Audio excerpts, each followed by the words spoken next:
Welcome to another edition of the It's Cavalier podcast. As always, it's your boy Mack. Joining me today is none other than me. No guest today. So you guys are just going to have to sit through and listen to your boy talk about the Cleveland Cavaliers. So with that being said, let's go ahead and jump right in to the bad news before we get to the good, right? So the Cavaliers are 2-5 since one Colin Sexton went down with a meniscus tear. And so we know the news behind Colin now.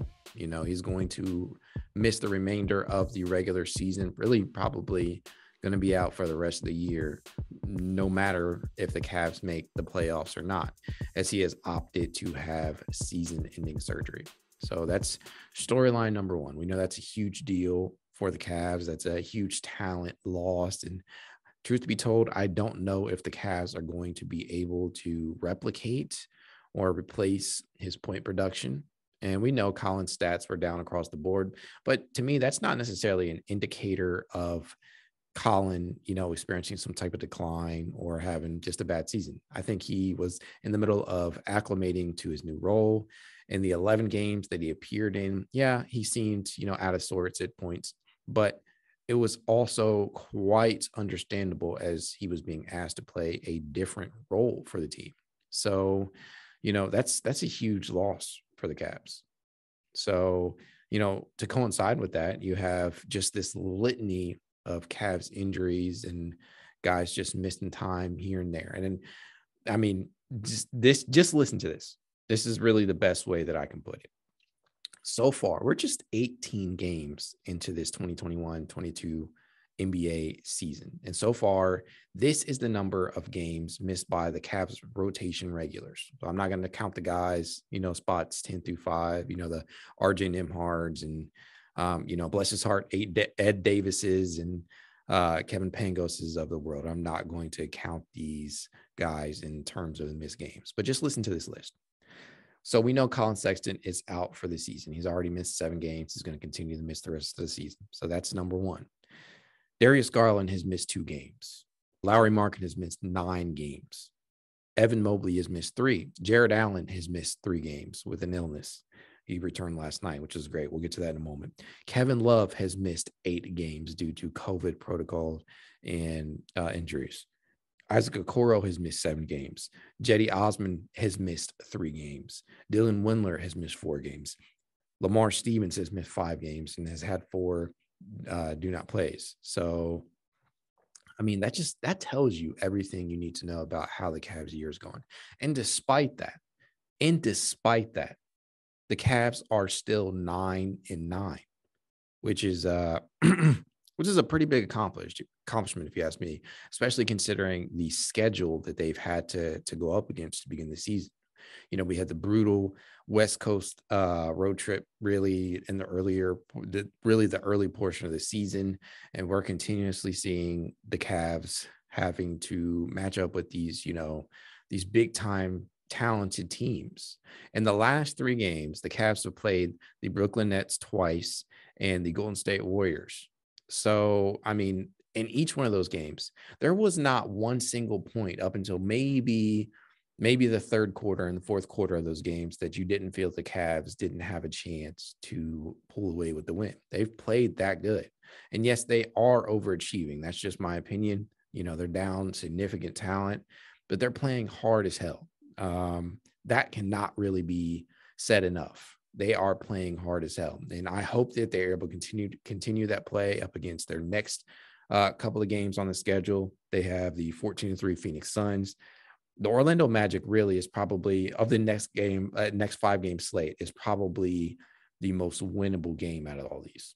And, you really, especially in the case of the Cavs, you really just don't know what you're going to get on a night-to-night basis in terms of production. But, these guys are going to come to play. They're going to play hard. They're going to give it their all. So, the Orlando Magic is probably the most winnable game out of this next 5-game slate. You got the Magic, you have the 9-7 Mavericks, which, we already know how good of a team that is, with Luka and Kristaps. You have the 11-6 Miami Heat, very good team, very well coached, always have been. So that's another tough game. You got the Washington Wizards, who are playing probably, if the Cavs never experienced the amount of injuries that they have, those two teams, we've already seen them clash once, and it was a really good game.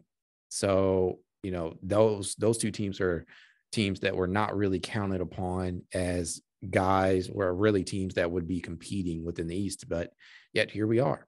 Cavs are in 10th place right now. And yeah, they've fallen quite a bit just because of the injuries, but they are up there and they're competing. It's just, over this 7-game slate that Colin Sexton in particular has missed. They have, like I said, they've gone 2-7 and they've had to try and get production from different areas. And while it's not necessarily something that I believe that you can replicate, the leading scorer during that span of time, as you could obviously would guess, would be, one Darius Scotland, who's averaging 21.7 points. He's up to 2.7 rebounds, and he's dished out a little under 6 assists at 5.9 a game. He's shooting 43% from the field. Now, the real troubling area for him is the 3-point percentage at 30.9% on pretty good volume. So for him, in order for DG to really be impactful in that regard, in regards to winning games, he's going to have to be a little bit more efficient. But I've loved what I've seen from him. The aggressiveness that we all clamored for is there. He's really given it his all. I don't know. I had Hiram on for the last episode, and I respect his takes. I respect his beliefs and whatnot, but I just don't see at this point how you could question how good of a player that DG really could be. That's just my opinion. Hiram, if you're listening, man, I have nothing against you, buddy, but I don't know how you can watch these games anymore and not see the apparent talent of one Darius Garland. It's there. To me, the biggest thing for him is getting these threes to drop at a high rate and being able to be aggressive, which I feel over this last stretch of games he has been in that regard. So somebody is going to have to step up. And when you talk about leadership, DG's name have been thrown in there quite a bit to begin the season, across the board. A lot of guys are talking about DG having to take the next step in regards to leadership. And I think for the most part, he has. It may not have, it's not necessarily contributing just yet too highly in the win-loss column, just because of just the sheer amount of adversity that this team has had to face. But DG is really playing really well over this last stretch of games. And, if you want to talk about last night, even in particular, he had 24 points, 5 rebounds, 11 assists. Now, again, like I said, he's got to get that efficiency up and he's got to start getting these shots to hit. He was 9 of 27 from the field. Not great. 2 of 10 from 3-point range. Not great. But still, with that said, somebody had to take those shots and DG was the most likely candidate. It's a tough game, tough matchup. You got contributions from up and down the roster. A lot of guys really put in work last night. Jared Allen in his return after missing the last 3 games, I believe, 20 points, 15 rebounds, 2 assists, a block, 7 of 15 from the field. And his presence was immediately felt. It was a refreshing sight, really, honestly, to see, so the return of some paint protection, because after the last 2 games of having to start Ed Davis, I believe, at the center position, it's not been great. Lauri Markkanen, forgive me, Lauri, I keep mispronouncing your name, but Lauri Markkanen continues to show why he was a worthy addition for this squad, just because of by way of the spacing that he is able to provide on a night-to-night basis when he's out there. So he returned, I believe, after missing the last 9 games himself.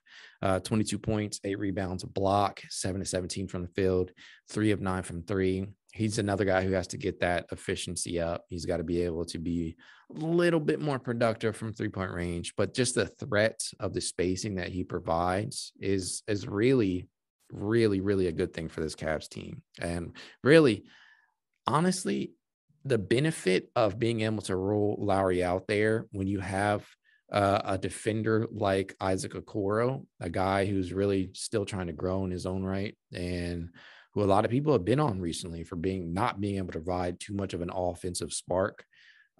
It really helps Okoro out leaps and bounds by having having him out there. So speaking of Okoro, he put in 15 points, had 4 rebounds, 2 assists, 2 steals, went 4 of 9 from the field. And the biggest thing for me from last night, from what I saw from him, 3 of 7 from 3-point range.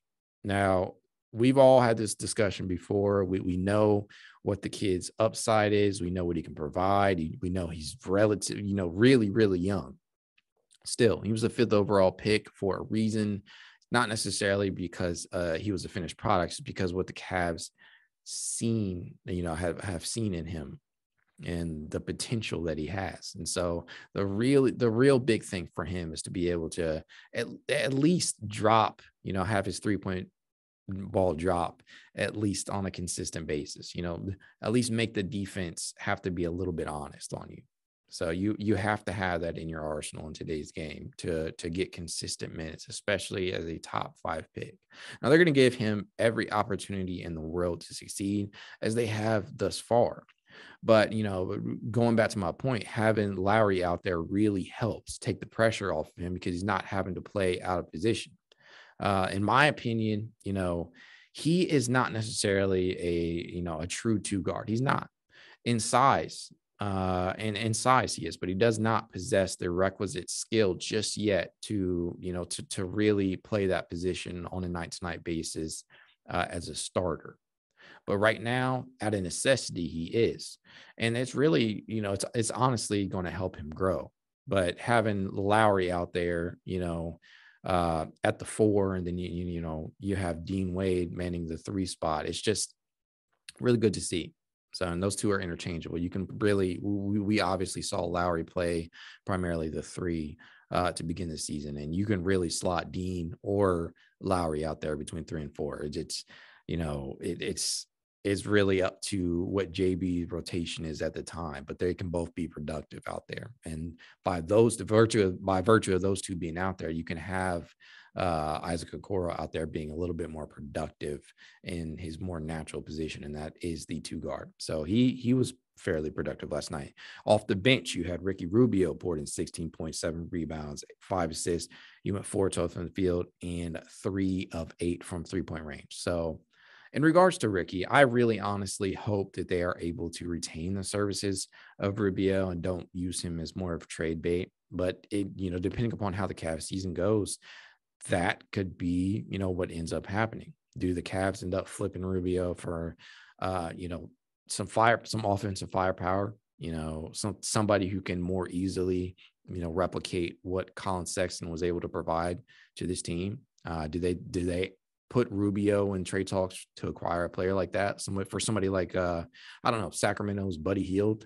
You really don't know what is going to end up happening in that regard. And I think a lot of that is going to be very dependent upon where the Cavs record is around the trade deadline. If they're able to kind of, continue to play the way that they are, giving high effort, stealing a win here and there whenever they can against some of the teams that they're not necessarily favored against, and winning the games that they're supposed to, then yeah, you could see them making a move, dealing Rubio out of town, rather than extending him, which, they're going to end up having to be faced with that position.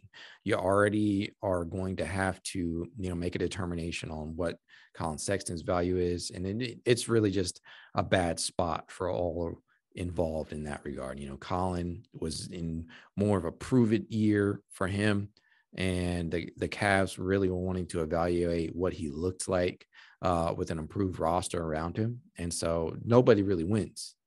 The Cavs may be able to sign him to a better deal, a more team-friendly deal now, but man, I mean, you really just don't know what the future holds in that regard, and what the salary is going to look like for him, whether or not they're going to opt to match it for whoever decides to send in offer sheet, because I'm sure he'll get some type of offer sheet, but you just don't know. And so in turn for Rubio, when they're already looking at a contract extension for Colin, you just don't know if there's going to be, salary cap room for Rubio.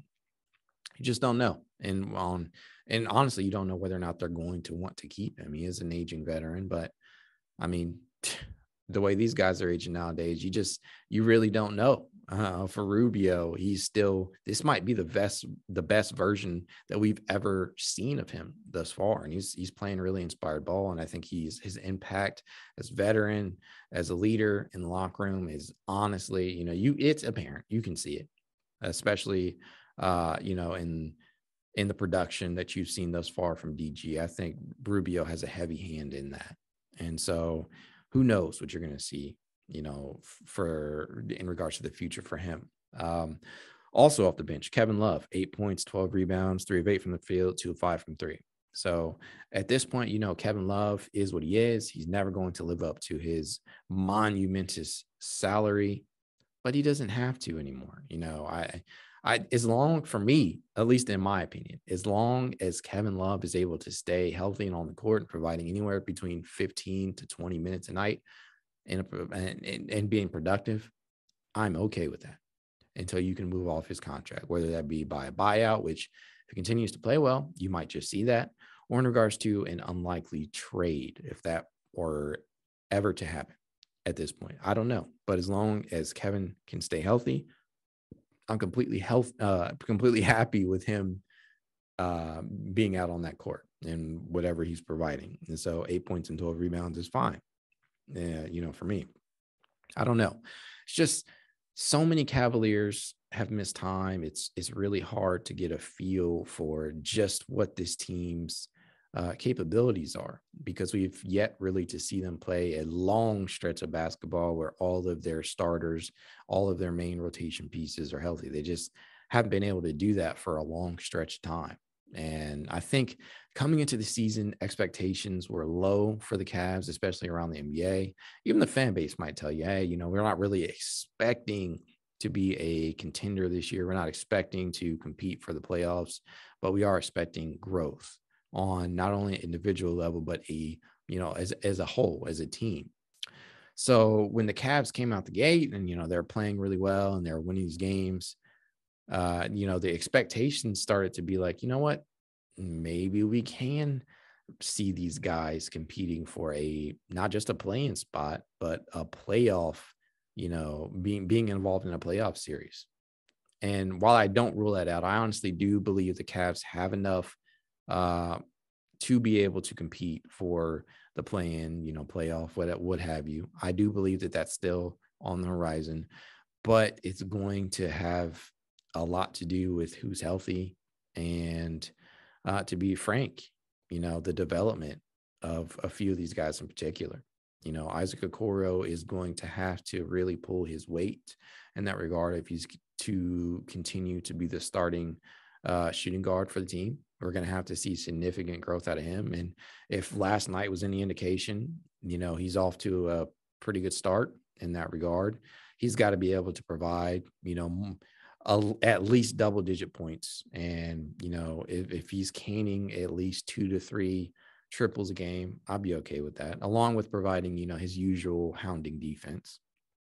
So, for him, he's going to have to contribute pretty heavily. We're going to have to see guys like Cedi Osman continue to have a positive impact when on the court. And, he's one of the more, just a feel-good story for this season, because after having such a rough year last year, Cedi has really, I'm not even going to say return to form. He's having the best season statistically, not necessarily from a point production standpoint, because, he's not topped his career high in, points per game this season, but he is being more productive and more efficient in the role that he's playing.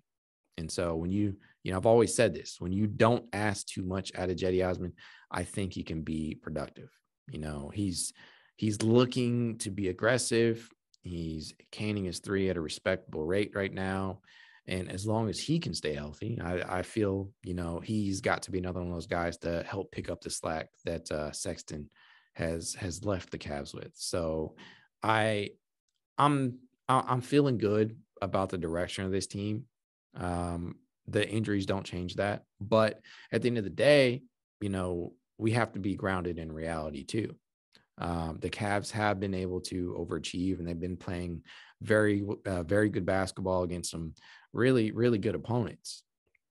How long they can keep that up, who's guess? I don't know. The coach and JB Bickerstaff, he's been able to instill a new culture, a really, to be honest, a winning culture in this on this team. So it's really going to be up to him to be able to get the most out of these guys. And in Colin's absence, can he do it? I believe so. I think we've seen enough of that thus far. I think we've kind of seen him throw different recipes out there in regards to the rotation. So anytime you have Ed Davis playing consistent minutes at the center position when he really wasn't expected to play at all this year, I think and the Cavs are and they're looking good while he's out there. I think that says a lot about JB's ability to ingrain, winning into this young roster. I think it really speaks volumes about his ability to coach, to be able to get the most out of these guys in such tough times and such tough positions. So, I really am pulling for this team, sitting here at 9-9 and 10th in the East. I don't think that they're out of it yet, but I do think if they can navigate and they can get past some of these tough teams, that they'll be able to be in playing contention. It's just, they just have to continue to give solid effort out there. We could see some trades. We could see some type of acquisition in that regard. I don't know. It's too early in the season to really commit towards, going all in to acquire somebody like a Brandon Ingram or a Buddy Hield. It's just too early for me. If the Cavs are able to win games consistently enough, then we very well could see that. I just don't know, at this point, whether or not that's the best move, just because you'd be sacrificing capital that Cavs don't necessarily have to give away. They have a couple of trade chips, but I don't know how comfortable I am in that regard. I really want the Cavs to re-sign Rubio. I want Colin to get his money. There's a couple of pieces, but I just don't know if it's worth it to commit to a big time deal just yet. I think you're gonna have to wait until closer to around the deadline to see if this team makes a real significant move that could end up impacting games from day one. We'll have to see. Those are just my thoughts on the matter. With that being said, I'm going to go ahead and close out today's episode. As always, if you'd like to hit me up, you can at @iscavalier_pod on Twitter, TikTok, Instagram, YouTube, and more. Have a good one.